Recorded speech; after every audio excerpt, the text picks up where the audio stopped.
समस्त विद्यार्थियों को मेरा प्यार भरा नमस्कार। हम पाठ 10वां नगरीकरण अपनी 9वीं क्लास की ये भूगोल में आप 77 पेज पर आ जाइए। पेन पेंसिल साथ में रखिए, नोटबुक वगैरह, ठीक है। तो हम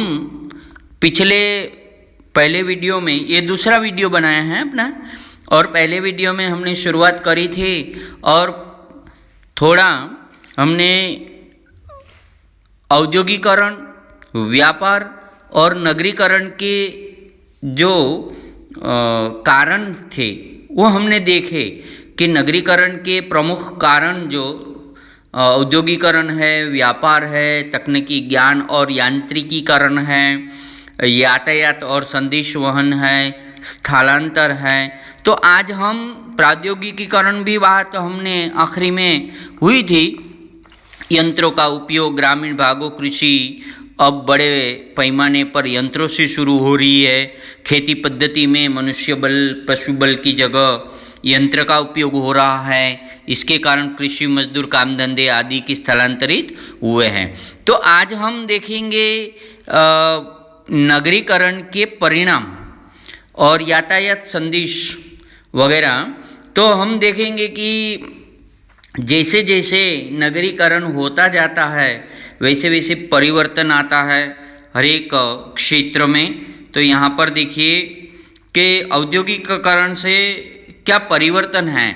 तो जिन बस्तियों का गांव में सड़क, रेल मार्ग आदि यातायात के साधन का विकास होता है, वहाँ नगरीकरण तेज गति से होता है और उद्योग बसते हैं। जैसे कोंकण रेल विकास की वजह से इस मार्ग पर स्थित सावर्डे, जिला रत्नागिरी जैसे गांव का नगरीकरण होने लगा है। इसी प्रकार महत्वपूर्ण रेल मार्ग भुसावल से जुड़ने से भुसावल जिला जलगांव का विकास तीव्र गति से हुआ है। आप 77 पेज पर देखिए। और उसके कारण लोगों का स्थलांतरण तो होता है।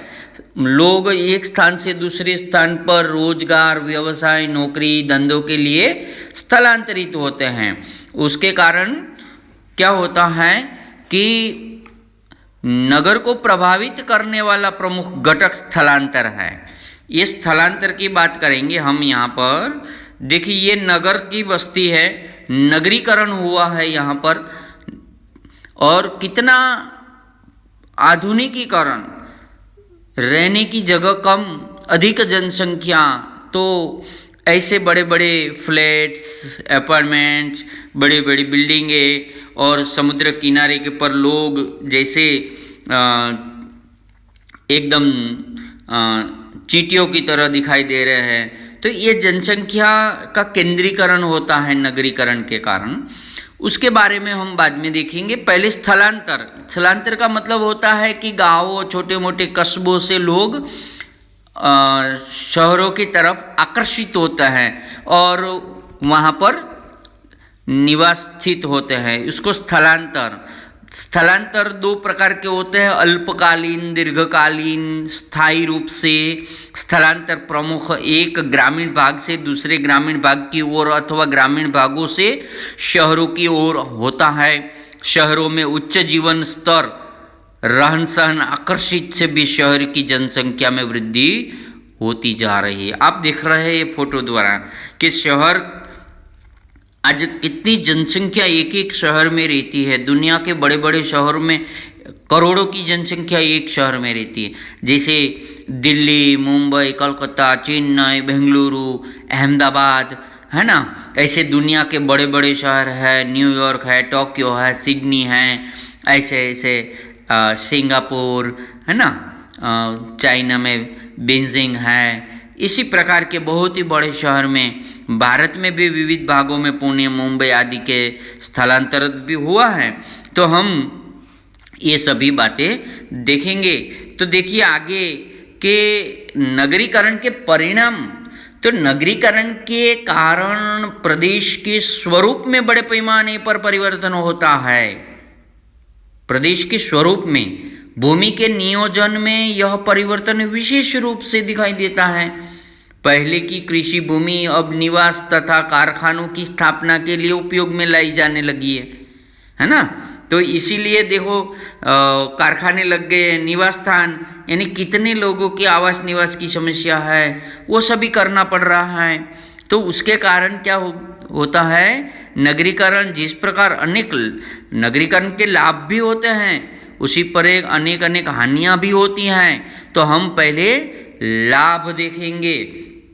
देखिए यहाँ नगरीकरण से क्या होता है, सामाजिक एकता बढ़ती है, आधुनिकीकरण होता, सुख सुविधा की समृद्धि बढ़ती है, दिखाई देता है ना यहाँ पर। देखिए आप फोटो में बराबर देखिए और थोड़ा समझते जाइए। सामाजिक एकता, विश्व एक हो रहा है, दुनिया एक हो रही है, भारत में एकता बढ़ रही है। नगरीकरण के कारण द्वितीयक, तृतीयक, चतुर्थक श्रेणी के व्यवसायों में वृद्धि होती है।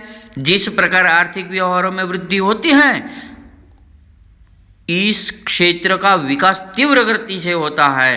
विविध प्रदेशों से आने वाले लोगों के एकत्रित रहने से हजारों शहरों में लोग, संस्कृति इकट्ठे होने से हजारों लोग सांस्कृतिक, सामाजिक रूढ़ि, परंपरा, आदान प्रदान, विचारों का आदान प्रदान, इससे सामाजिक एकता निर्माण होती है और सब मिलजुल कर उत्सव, राष्ट्रीय पर्व सभी मनाते हैं। दूसरा आधुनिकीकरण होता है, यानी नवीनीकरण। जैसे यहाँ पर उद्योग, विविध प्रदेश के स्थलांतर लोग आते हैं और ऐसे लोगों को ज्ञान, कौशल, जानकारी, आदान प्रदान सुलभता से होता है। नवीनतम सूचना और जानकारी तथा सामग्री, इनका लाभ सर्वप्रथम ऐसे प्रदेश में होता है। उद्योग और व्यवसायों से संबंधित अनेक नए प्रकल्प नए प्रदेश में विकसित होते हैं, दिखाई देते हैं। ये नगरीकरण है। तो नगरीकरण से ये परिणाम निकल के आते हैं। सुख सुविधा, बस्तियाँ, नई कल्पना, नवीनतम जानकारी, तकनीकी, देखिए तो ये सभी तकनीकी ये सब दिखाई देते हैं। सुविधा का लाभ मिलता है। प्रथम लाभ वहाँ के स्थानिक लोगों, परिणाम तो है यहाँ रहन सहन तथा स्तर, रहन सहन का स्तर ऊंचा हो जाता है। अलग अलग प्रकार के घर, कैसे घर बनाए हैं देखिए, तो इसी प्रकार से घर बनते हैं। यहाँ पर इस प्रकार का घर, अधिक बड़ी बड़ी ऊंची बिल्डिंगें बन जाती हैं। और सुख सुविधा, नगरीकरण के कारण नगर बस्तियां में अनेक सुख सुविधा विकसित होती है। यातायात, संदेश, शिक्षा, स्वास्थ्य, अग्निशमक आदि सुविधा मिलती होती है। और उच्च स्तर की परिवहन सुविधा के कारण यात्रा सुचारू रूप से वृद्धि होती है। इनका अच्छा परिणाम वस्तु यातायात, बाजार तक केंद्र, व्यापार आदि, शिक्षा की सुविधा भी नगरीय क्षेत्र में अधिक विकसित होती है। ठीक है, इसी के कारण विशेष रूप से उच्च शिक्षा के लिए लोग नगरों की तरफ आकर्षित होते हैं, आते हैं शिक्षा प्राप्त करने हेतु।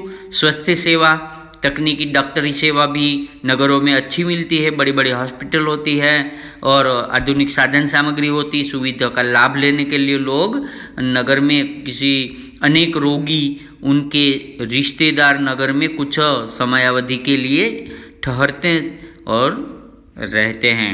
उसके बाद हम देखेंगे नगरीकरण की कुछ समस्या भी होती है, क्योंकि नगर बड़ा होता जाता है, झुग्गी झोपड़ियाँ बनती है। आप देख रहे हैं कि यहाँ पर नगरीकरण की समस्या से क्या ताल्लुक है। तो झुग्गी झोपड़ियाँ, नगरीकरण के कारण शहर में जनसंख्या तीव्र गति से बढ़ती है। जिस अनुपात में जनसंख्या में वृद्धि होती है, आप 78 पेज पर देखिए तो आपको दिखाई देता है नगरीकरण की समस्या, अनुपात, निवास की व्यवस्था, वृद्धि होती है। स्थलांतर करने वाले अधिकांश लोग आर्थिक दृष्टि से कमज़ोर होते हैं। इसके कारण क्या होता है कि मकान नहीं बना पाते हैं, इसीलिए स्थानांतर करने के बाद में लोग प्रतिदिन शहर में आते रहते हैं। फिर छोटी रेल पटरी के पास कोई जहाँ ऐसी पड़ी हुई जगह पर अपनी झोपड़ियाँ बना लेते हैं। झुग्गी झोपड़ियों की संख्या बढ़ जाती है। अपने स्कूल के पीछे भी आप देख सकते हैं। स्थानांतर करने वाले अनेक लोग प्रतिदिन शहर में आते रहते हैं, परंतु सभी लोगों को रोजगार मिले यह भी संभव नहीं है, जिस कारण अनेक लोग भी आय कम होती है। ऐसे लोग शहर में उपलब्ध खुली जगह पर अस्थायी और कच्चे स्वरूप में मकान बना लेते हैं। आप आकृति में देख सकते हैं कि कैसे कैसे मकान बना दिए हैं उन्होंने। और इसी प्रकार से मकान अधिकांश अवैध होते हैं, यानी अनलीगली होते हैं, अतः उन्हें स्थायी स्वराज्य संस्थाओं की सुख सुविधा नहीं मिलती। पानी, लाइट, रोड, रास्ते, ऐसी नाली गटर योजना, यहाँ मकानों का घनत्व अधिक दिखाई देता है। घनत्व कितना है ये आप देख सकते हैं कि एक जगह पर कितने मकान बना दिए हैं। और इसी प्रकार की जो समस्या होती है वो शहरों में निर्माण हो जाती हैं। इसी के कारण ऐसी झुग्गी झोपड़ी अनिर्बंधता से फैली जाती है। परिणामतः सामाजिक स्वास्थ्य विषयक समस्या निर्माण होती है। और यातायात गतिरोध होता है। आप देख सकते हैं यहाँ पर यातायात यानी ट्रैफिक की समस्या। तो नगरों का क्षेत्रीय विस्तार होने के कारण बाह्यकाय तथा उपनगरों के लोग निवास करते हैं और शहर के मध्यवर्ती भाग में व्यवसाय, उद्योग, व्यापार, रोजगार, शिक्षा आदि के लिए प्रतिदिन उपनगरों से, छोटे छोटे नगरों से की जनसंख्या आना जाना करती रहती हैं। सार्वजनिक परिवहन सुविधा, रेल, बस व्यवस्था जनसंख्या के परिणाम में पर्याप्त न होने से निजी वाहनों की, प्राइवेट वाहनों की भीड़ बढ़ जाती है। परिणाम यातायात में गतिरोध समस्या निर्माण होती है और इसके कारण आवागमन में काफ़ी समय नष्ट हो जाता है। ट्रैफिक जाम हो जाता, दिल्ली जैसे ऐसे लोग देखिए कितनी कोई भी कारणसर ऐसा भीड़ भाड़ बहुत बढ़ जाती है और उसके कारण क्या हो जाता है, ऐसी समस्या का निर्माण होता रहता है। आप देख सकते हैं यहाँ पर प्रदूषण, शहरों में प्रदूषण एक जटिल समस्या बन गई है। इसका नगरीय जीवन पर विपरीत परिणाम होता हुआ दिखाई देता है, जिसमें वायु प्रदूषण आप देख सकते हैं पहली फोटो में। फिर बाद में ध्वनि प्रदूषण, आवाज़ का कितनी गंगा आवाज़ होती है, डीजे बजता है, बड़ी बड़ी स्पीकर बजते हैं। जल प्रदूषण होता है, देखिए यहाँ पर कूड़ा कचरा, ये नदी का पानी कितना गंदा हो चुका है। ये नगरों का बढ़ता विकास, सुविधाओं की अभाव के कारण उसकी प्रकार के नियमों का उल्लंघन लोग करते हैं, उससे बहुत प्रदूषण एक गंभीर समस्या होती है। जिस प्रकार नगर में वृद्धि हो रही है उसी प्रकार प्रदूषण में भी वृद्धि होती है। अपराध वृद्धि बढ़ जाती है, लोग चोरी चपाटी डकैती, परिणाम स्वरूप अवैध मार्गों का उपयोग लोग करने लग जाते रोजगार की समस्या होने के कारण, और अपनी आवश्यकता पूर्ण करने के लिए शॉर्टकट अपनाते हैं। अपराध वृद्धि, नगर में अपराध वृद्धि दिखाई देती, चोरी, सेंध, डकैत, मारपीट, कत्ल वगैरह वगैरह होता रहता है। कारण कानून तथा सुव्यवस्था की गंभीर समस्या निर्माण होती है। पुलिस तथा न्याय व्यवस्था पर प्रभाव पड़ता है और नगरीकरण के कारण ऐसी उपरोक्त सभी अतिरिक्त निवास स्थानों की कीमत में बहुत भाव वृद्धि हो जाती है। मकानों के भाव बढ़ जाता है, प्लॉट के भाव बढ़ते हैं, विभिन्न गुटों में संघर्ष आदि के कारण शहरों में तनाव निर्माण होता है। परिणाम स्वरूप शहर की सामाजिक एकता में बाधा आती है। इसी प्रकार से आप देख सकते हैं बाधा के साथ साथ समस्या भी निर्माण होती। विकसित नगर की सूचना और संप्रेषण तकनीक का उपयोग अत्याधुनिक बनने के लिए शहरों में संपत्ति का व्यवस्थापन अधिक से अधिक सुलभ हो, इसीलिए स्मार्ट सिटी की योजना, लेकिन अपनी समस्या से भी जूझना पड़ रहा है। यहाँ पर आप देख सकते हैं कि शहरों को स्वच्छ रखना, साफ रखना और उसके लिए भी नगर परिषद, नगर पालिका, उनको भी जवाबदारी बढ़ जाती है। कैसी कैसी समस्या निर्माण होती हैं तो नगरीकरण के लाभ भी होते हैं और उससे उत्पन्न होने वाली समस्या भी देखनी पड़ती है।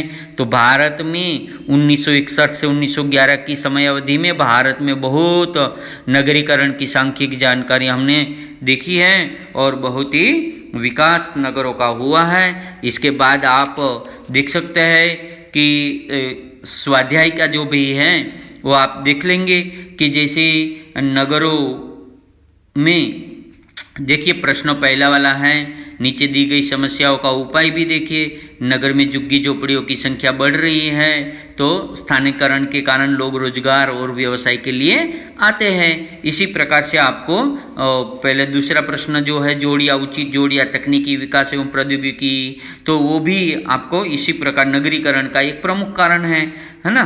तो इसी प्रकार से आपको जोड़िया जोड़नी है। और प्रश्न तीसरा है महत्वपूर्ण लाभ बताइए। तो प्रौद्योगिकी और तकनीक से क्या लाभ होता है? सुख सुविधा बढ़ती है, रोजगार बढ़ता है, और ये सभी व्यापार से क्या होता है? आदान प्रदान है।